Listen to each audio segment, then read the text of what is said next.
Hi friends, இந்த வீடியோவில் இந்த பெரிய நெல்லிக்காயை வச்சு ஒரு சூப்பரான ஒரு ரெசிபி, ஆல்மோஸ்ட் ஒரு மெடிசினல் ரெசிபின்னு சொல்லலாம். அது எப்படி பண்ணுறதுன்னு பார்க்கலாம்.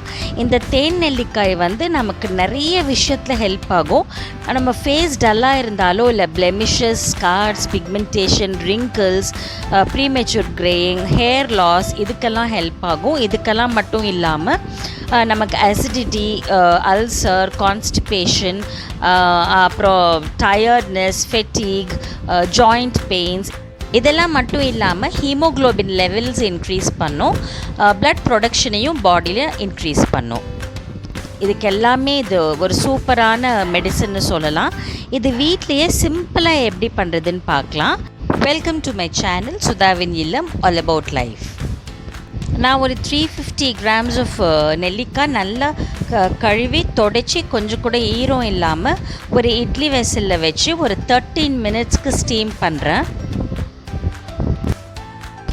நெல்லிக்காய் குக்கார டைமில் நான் வந்து ஒரு 150 grams ஆஃப் வெல்லத்தை நல்லா பொடிச்சு பவுடர் பண்ணி ஒரு பாத்திரத்தில் அந்த வெல்லம் முழுகிற அளவுக்கு தண்ணியை ஊற்றி அந்த வெல்லத்தை நல்லா கரைச்சி எடுத்துக்கிறேன்.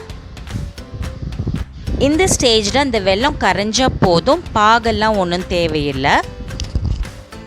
அடுத்தது நம்ம ஒரு 200 grams ஆஃப் கல்கண்டு எடுத்துக்கலாம். கல்கண்டுனா அந்த டைமண்ட் கல்கண்டு வேண்டாம், இந்த மாதிரி பெரிய சைஸில் இருக்கிற கல்கண்டை யூஸ் பண்ணிக்கலாம். ஏன்னா இந்த கல்கண்டில் நமக்கு தேவையான விட்டமின்ஸ், மினரல்ஸ், நியூட்ரியன்ஸ் எல்லாம் இருக்குது. ஸோ இந்த மாதிரி நம்ம கல்கண்டை நம்ம எடுத்துக்கிறப்ப அது டெய்லி நமக்கு தேவையான விட்டமின்ஸ், மினரல்ஸ், நியூட்ரியன்ஸ் எல்லாமே நமக்கு அது ப்ரொவைட் பண்ணிடும். நம்ம யூஸ் பண்ணுற கல்கண்டு கெட்டி கல்கண்டாக இருக்கணும். இதை நம்ம மிக்சியில் போட்டு பவுடர் பண்ண வேண்டாம், மிக்சி ஸ்பாயில் ஆகிடும். அதுக்கு பதில் இந்த சின்ன கல் உரல் இருக்குது பாருங்கள், அதில் நம்ம இந்த மாதிரி பவுடர் பண்ணி வச்சுக்கலாம். இந்த கல்கண்டு வெல்லம் எல்லாம் நம்ம ரெடி பண்ணுற டைமில் அந்த நெல்லிக்காயும் நல்லா வெந்திருக்கும். வாங்க செக் பண்ணலாம். 13 minutes ஆயிடுச்சு, நெல்லிக்காயும் நல்லா வெந்துடுச்சு.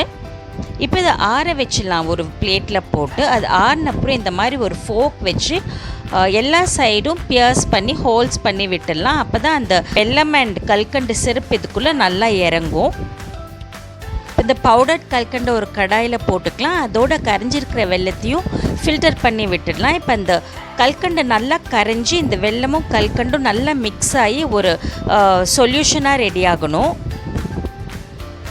இந்த ஸ்டேஜில் நம்ம குக் பண்ணி வச்சுருக்கிற நெல்லிக்காயை இதில் ஆட் பண்ணிக்கலாம். நெல்லிக்காயை நல்லா எல்லா பக்கமும் கலந்து விட்டுக்கலாம். கலந்து விட்டுட்டு இப்போ அந்த மூடி வச்சிடலாம். மூடி ஒரு 2 minutes வச்சிடலாம். அப்புறம் பார்த்திங்கன்னா இது அந்த வெல்லம் வந்து ஒரு பாகு கன்சிஸ்டன்சிக்கு வந்திருக்கணும். இப்போ வந்து அந்த வெல்லம் வந்து ஒரு கம்பி பதத்துக்கும் கம்மியான பதத்தில் பாகு இருக்கணும். அது எப்படின்னா நம்ம தூக்கி விடுறப்ப எல்லாம் கரெக்டாக கண்டினியூஸாக ட்ராப் ஆகி கடைசியில் இருக்கிற ஒரு ட்ராப் மட்டும் கொஞ்சம் லேட்டாக ஸ்லோவாக ட்ராப் ஆகணும்.